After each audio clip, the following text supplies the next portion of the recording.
Here we are on Black Fortunes, Chapter 1, Abolitionism and Capitalism. Let's get it. August 12th, 1841, Nantucket. The sun was warm and the air smelled of salt water on the sandy coast of Nantucket on August 12th, 1841. On a dirt road lined with trees and hedges and a library known as the Nantucket Athenaeum, the town's first abolitionist convention came to order.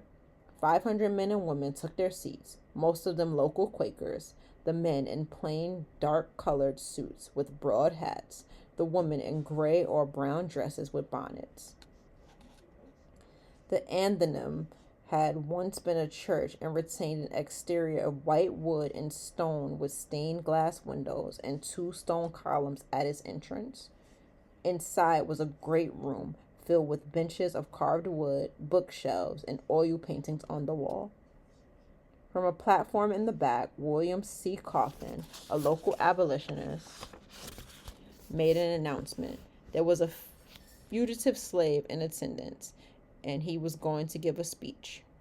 Heads swiveled as Frederick Douglass stood and made his way toward the stage. He was tall with a muscular frame that showed through his shirt and vest, a square jaw, and a clean-shaven face.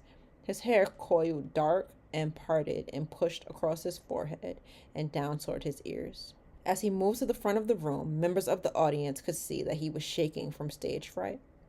Douglass, who was 23 years old, had escaped from slavery in Maryland 3 years earlier.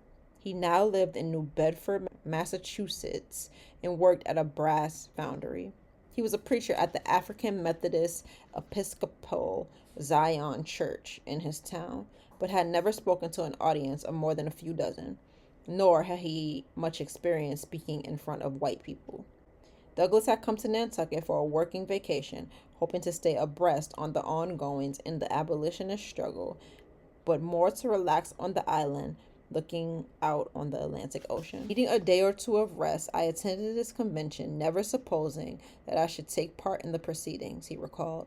Until now, I had no holidays since my escape from slavery. Coffin asked him to come to the stage. He was so overcome with fear that he could barely keep his feet underneath him. As he took the stage, he felt ill. He summoned all his willpower to keep his back straight and his limbs steady, and then he began. His voice trembled as he spoke of being born and raised on a slave plantation in Maryland. He stuttered as he described enduring back-breaking labor and brutality at the hands of his overseers. The audience hung on to his every word. One of the attendees recalled, flinty hearts were pierced and cold ones melted by his eloquence. Our best pleaders for the slave held their breath for fear of interrupting him. When Douglass finished, the well-known abolitionist William Lloyd Garrison, a slim man with thinning hair, leaped onto center stage. He praised Douglass and sermonized on the evils of slavery, whipping the crowd to a fury. Have we been listening to a thing, a piece of property, or a man? He demanded, motioning towards Douglass. A man! The audience cried back in unison. A man! Shall such a man be held a slave in a Christian land? Garrison demanded. No, no, the audience shouted back, seeming to make the rafters shake. Douglass himself, moved by Garrison, recalled, for a moment, a public meeting is transformed, as it were, into a single individuality, the orator wielding 1,000 heads and hearts at once, and by the simple majesty of his all-controlling thought, converting his hearers into the express image of his own soul. The crowd was at a fever pitch, and Garrison continued, raising his voice. Shall such a man ever be sent back to bondage from the free soil of old Massachusetts? He motioned towards Douglass again. No, no, no! The audience jumped to their feet and shouted. The noise poured out of the building and could be heard in the streets. Afterward, as the convention let out, a crowd of men and women formed around Douglass, who were eager to shake his hand, thump him on the back, and compliment him on his speech. When the crowd finally dissipated, a group of Nantucket's prominent black citizens, led by Edward J. Pompey, a free black whaler, industrialist, and ship commander, approached Douglas, brimming with pride. The group was from Newtown, Nantucket's Black District, where Douglas was lodging. They escorted him out of the church and down a road past a fence that segregated Newtown from the rest of the town. The walk from the Anthem to Newtown took 15 minutes as the group walked south, passing first the rest of the town, then a cow pasture, and finally a fence made of wood planks. Above Newtown was a set of large windmills, and to the south, a settlement of displaced Wampanoag Indians who lived in the wilderness on the island's coast.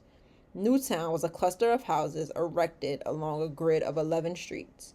Prominent among them was Angola Street, an allusion to the residents' African heritage. The center of the enclave was the African Meeting House, a square building with a gable roof, gray wood siding, and a wood plank fence surrounding it. The African Meeting House was where Nantucket's black residents attended church and school, and on occasion it hosted African American visitors such as Douglas. That night, Douglas stayed up talking with the island's black residents, who also included the wealthy black whaling captain, Absalom Boston, and the leading black families of the island. When morning came, Douglas left Newtown to attend the second day of the convention at the Anthem. Excitement about his speech seemed to have grown overnight, and when he entered the hall, people crowded around him, thumped his back, and showered him with adulation. The next day, he returned to mainland Massachusetts, where William Lloyd Garrison offered him a job as a traveling speaker for the Massachusetts Anti-Slavery Society. "I doubt anyone will want to hear me speak," Douglas told Garrison. Nonetheless, he accepted the offer and began traveling the country telling his story as he had in Nantucket. In the following months, Douglas rose to fame as an abolitionist and orator. His time on the island catapulted him to prominence and also galvanized the African American community there. Among them was a young woman who would become one of America's most powerful black entrepreneurs, Mary Ellen Pleasant. In 1814, in an apartment in a 3-story brick building on a stone street near Philadelphia's docks, Mary Ellen Williams entered the world. She was born free and black. Her parents christened her Mary Ellen Williams, taking her mother's first name and her father's last name. "My parents were a strange mixture. My father was a native Kanaka, and my mother a full-blooded Louisiana negress," she recalled.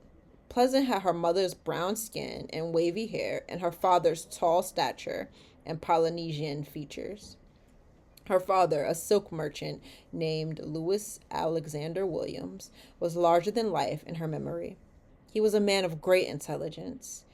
He was like most of his race, a giant. Her mother did not leave a lasting impression on her.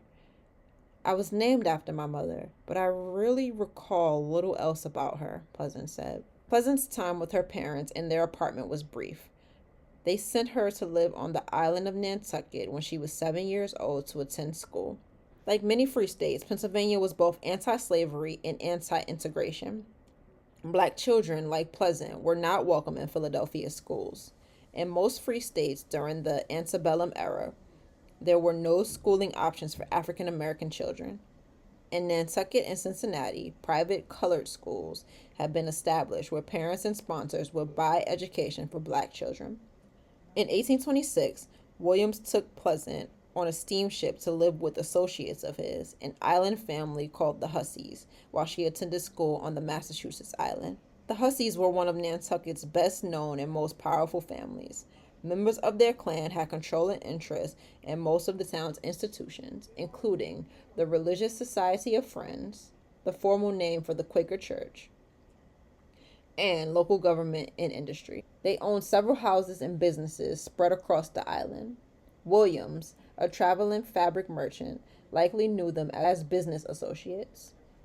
If he had known the Hussies more intimately, he perhaps would have known that they had a reputation of being dishonest. An old Nantucket verse described the Hussies. "The Rays and Russells Coopers are, the knowing Folgers lazy, a lion Coleman very rare, and scarce an honest hussy." When Pleasant arrived on Nantucket, she was put into the care of Mary Hussey, an elderly Quaker woman who dressed in bonnets and long skirts. "Call me Grandma Hussey," she told Pleasant. Grandma Hussey ran a store in a wood building located beneath a grassy hill by the town's pier, a stone's throw away from the Antietam. From the window, one could see sailors and merchants working away on ships and moving about drums of whale oil. After Williams left Pleasant in the Hussey's care, Grandma Hussey decided not to send Pleasant to school and instead made her work in her store. "My father, as I afterward learned, sent money every year for my education. But as I was an unusually smart girl and quick at everything, they kept me at work in the store."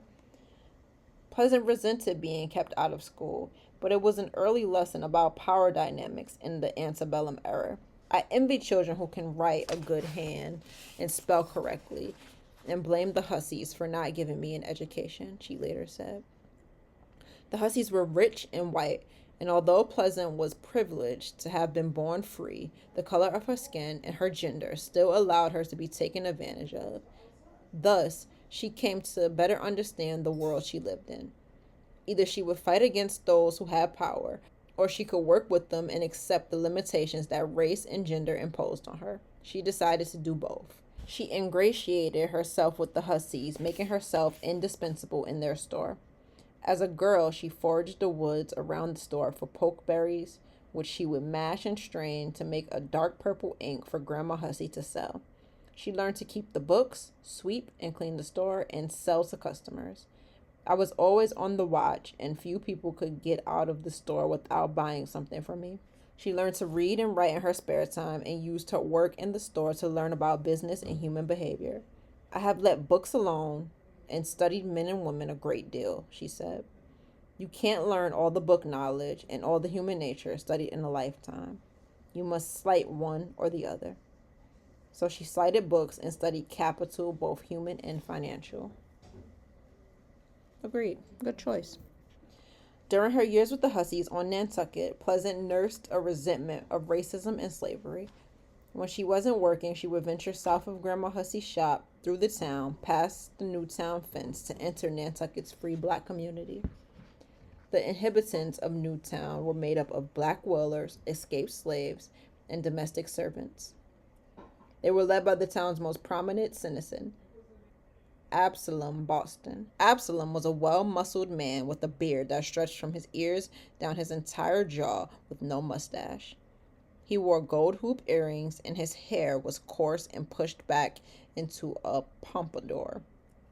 Absalom was black royalty in Nantucket. He was a descendant of the island's Indian natives and black slaves. His family was credited with having ended slavery on the island after his uncle, Prince Boston, had challenged the legality of slavery in Nantucket, sued for his freedom, and won. Absalom inherited money from his parents, who died when he was young, and used it to build one of the first structures in Newtown, a small shop in a clapboard house where he sold fishing equipment and groceries. In 1822, he bought and captained his own whaling ship called Industry, becoming the first black man in New England to own and lead a whaling outfit. Subsequently, he used his earnings to develop Newtown by underwriting mortgages for the houses of free blacks. Along with Boston and other prominent black Nantucketers, Pleasant attended church and learned about abolition before venturing back to her employer on the white side of the fence. While she was learning about black culture and the liberation struggle in Newtown, Pleasant bore witness to an economic transformation from the Hussey's shop by the harbor. From the shop, she could see oil refineries being built and whaling ships carrying whale carcasses and barrels of blubber. The Nantucket whaling boom was just getting underway when she arrived as a girl. In the early 19th century, whale oil, used as lighting and heating oil, was rapidly becoming the United States' most prized commodity, second only to cotton, making whaling a highly profitable business. Nantucket, with its location in the Atlantic Ocean and its tradition of deep ocean fishing, was well positioned to hunt whales. As the demand for oil increased, Nantucket's deep ocean fishing boats were refitted as whaling ships, and the town emerged as the largest producer of whale oil in the United States. Before whale oil became readily available, most of the Western world lived in darkness once the sun went down. Candles and lamps, fueled by cow and sheep fat, were hard to produce, burned dimly, and gave off a foul odor. Whale oil, by contrast, burned brightly and was odorless. As it became broadly available in the United States and England, whaling exploded into an $11 million a year, which would be about $309 million in today's time, industry, becoming the third largest economic sector in the United States after cotton and manufacturing. The boom made Nantucket one of the richest and busiest towns in the world during the years Pleasant was reared there. Whaling was also a catalyst for social change. With the onset of whaling in Nantucket, men abandoned work in town for high-wage jobs working on docks and in open waters in whaling crews. In their absence, women became entrepreneurs and laborers, running the restaurants, stores, and hotels in town. The whaling boom also created a black middle and upper class in Nantucket. Benefiting from racial stereotypes about their unnatural strength, black men were recruited to the islands to hunt whales. Whaling offered a much better life than slave labor or tenement farming. In addition, men who worked on whaling crews were often shareholders, not employees, and were entitled to a percentage of the profits from the whales they helped bring in. As a result, black men in Nantucket could achieve moderate to high incomes that were unheard of by blacks in the slave era. As the whaling industry grew, so did the black middle class on the island. Pleasant watched as Newtown grew from a poor village into an enclave of black middle class families. As a result of the emergence of the whaling industry, Pleasant was raised in a boom town. She watched as people flocked to Nantucket to work on whaling ships, to open oil refineries or hotels and saloons to cater to the growing population. Some people made fortunes in Nantucket, others lost them. The lessons she learned from witnessing the boom would one day prove themselves useful. In the days following the Abolitionist Convention and Frederick Douglass' debut in 1841, Pleasant planned to make a move of her own. Not long after Douglass went back to Springfield, Massachusetts, she boarded a steamship from mainland Massachusetts at the Nantucket Pier. "I went to Boston to better my condition," she said. Pleasant arrived in Boston around the year 1842 when she was 27 years old, and got a job as an apprentice to a cobbler in a shop in Boston's South End. The South End was home to the city's moneyed class, men who wore broadcloth suits with gold watch chains hanging from their waistcoat pockets. Its streets were made of gravel and cobblestone and lined with barque Victorian homes and mansions. At the shop, Pleasant learned to make boots and sew vests. Pleasant hadn't left Nantucket to escape the Hussies or to find a better job or trade. On the contrary, she remained close with the Hussies and couldn't have hoped to provide a future for herself in shoemaking or any other trade she could learn. To secure a good life, a woman was expected to get married. To better her position, she needed to find a husband. And Boston's Tony South End was as good a place as any to find a well-heeled one. Pleasant was a striking woman. She was tall and slender, with skin the color of clay, a long straight nose, high cheekbones, intense dark eyes, and long hair that was black and oiled straight. Perhaps her best feature was her charm and her way with words. "I have always noticed that when I have something to say, people listen," she remarked. "They never go to sleep on me." One day, James W. Smith, a well-dressed, middle-aged businessman, entered the shop where she worked to do some shopping. He caught Pleasant's eye as she was doing her work. "I made sure to strike up a conversation with him before he left," she remembered. Smith didn't say much about himself, but he did say he was Cuban. Identifying as Hispanic awarded him a racial ambiguity that allowed him to better navigate the United States racial caste system. The proportions of Spanish, Taino Indian, and African blood he possessed were simply left to the imagination, allowing him to avoid being classified as colored, even under the strictest interpretation of the one-drop rule. Pleasant did discover a bit of information about Smith. She learned that he was an abolitionist.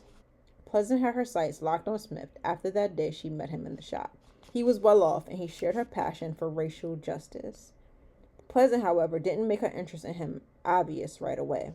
She learned that he was a member of the Catholic Church near her workplace, St. Mary's Church.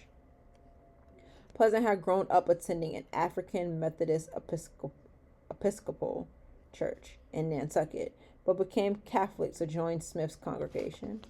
One church was the same as another to me, she said later. After joining St. Mary's, she became a member of the choir. The choir was positioned in front of the church in full view of the congregation during service.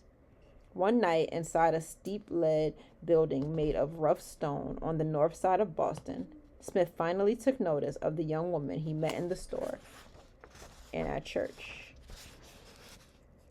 After Mass was over, Smith asked the priest, Father Traynor, to introduce him to Pleasant. Pleasant was brought to him, and he offered to walk her home. As he walked her home that night under the moonlight, to Smith it seemed they had been brought together by Providence. He strolled with her, unaware that Pleasant had set the forces that would bring them together into motion weeks before. A few days later, thoroughly charmed by Pleasant, he asked her for her hand in marriage. We were married inside of a month, she bragged. As newlyweds, Mr. James W. Smith and Mary Ellen Smith split time between his home in Boston and Smith's plantation in Charlestown, West Virginia. Note, West Virginia did not become a separate state from Virginia until 1863. I refer to the territory of West Virginia by its modern name, West Virginia, throughout the text for clarity.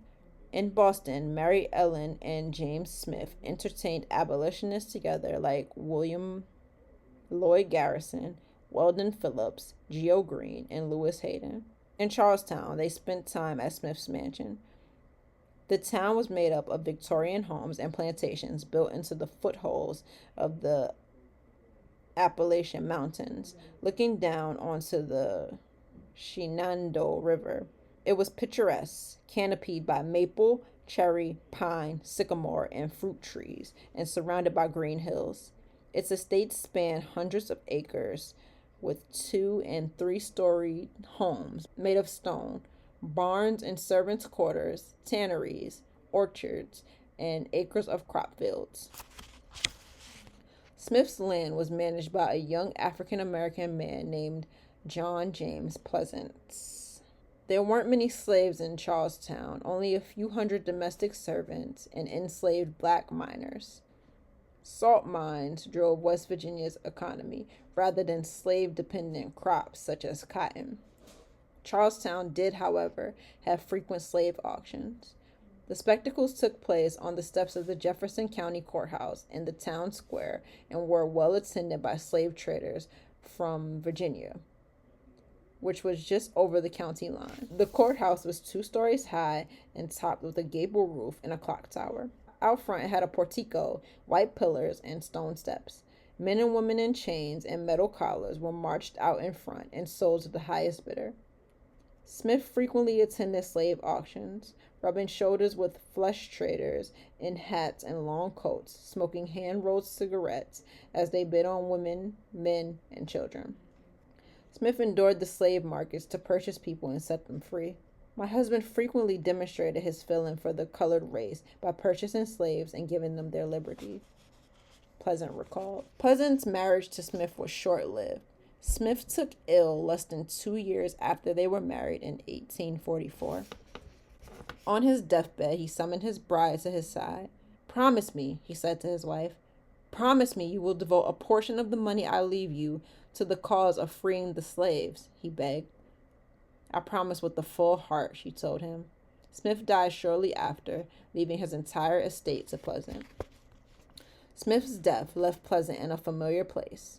She was on her own again. In her grief, she grew close to her late husband's land manager, John James Pleasant, or as she called him, JJ, and the Hussies back in Nantucket.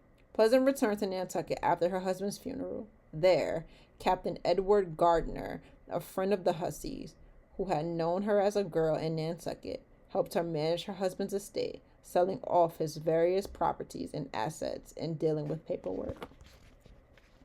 In 1846, as Pleasant was still mourning James, the island of Nantucket was struck by tragedy.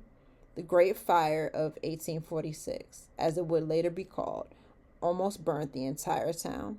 The blaze started in a hat shop near Grandma Hussey's shop and spread to the docks where barrels of whale oil were stored. The oil fed the blaze as it spread over the homes and businesses on the island. The fire melted the barrels of oil on the docks, spilling their flames content into the ocean. The ocean seemed to turn to fire and made the night sky glow. When the blaze was extinguished 7 hours later, it was nearly dawn. As the sun rose, people walked the streets in disbelief. More than 1/3 of the town's homes and businesses had been burned down, leaving more than 800 people homeless and even more without a way to make a living. The Nantucket Anthem, where Frederick Douglass had spoken and risen to fame a few years earlier, was burnt and nearly destroyed in the disaster. After the fire, Nantucket declined as the center of the whaling industry, and jobs, citizens, and capital fled Massachusetts, leaving those who remained to figure out how to rebuild. Shortly after the fire, Captain Edward Gardner finished settling Pleasant's estate and gave her the proceeds, which amounted to $45,000, $1.2 million. In 1848, Pleasant married J.J. in a small ceremony in West Virginia. Late in 1848, gold was discovered in California. Men from all over the country and the world left wives, jobs, and families behind to try to become rich in the California gold rush. President James K. Polk evangelized for men to set out for San Francisco in his State of the Union address in December 1848, which was reprinted in Nantucket in the Boston papers. The accounts of the abundance of gold in that territory, California, are of such an extraordinary character as would scarcely command belief, were they not corroborated by the authentic reports of officers in the public service who have visited the mineral district and derived the facts which they detail from personal observation, he said in his national address. He added that labor commands a most exorbitant price in all other pursuits, but that of searching for the precious metals are abandoned. Nearly the whole of the male population of the country have gone to the gold districts. After Polk's address, men began to leave Nantucket for California. Whaling schooners were converted into transport ships to take them there. By 1849, more than 500 men from Nantucket had left the island for California. Among them were Pleasant's new husband, J.J., and several members of the Hussey clan. Deserted on Nantucket by J.J. and much of her surrogate family, Pleasant made up her mind that she would go to California too. She had connections there and now possessed a small fortune as a result of her inheritance from her first husband. She had a chance of thriving there, just as the male 49ers were doing. Besides, she felt she needed to keep an eye on JJ. And that was chapter 1. Peace.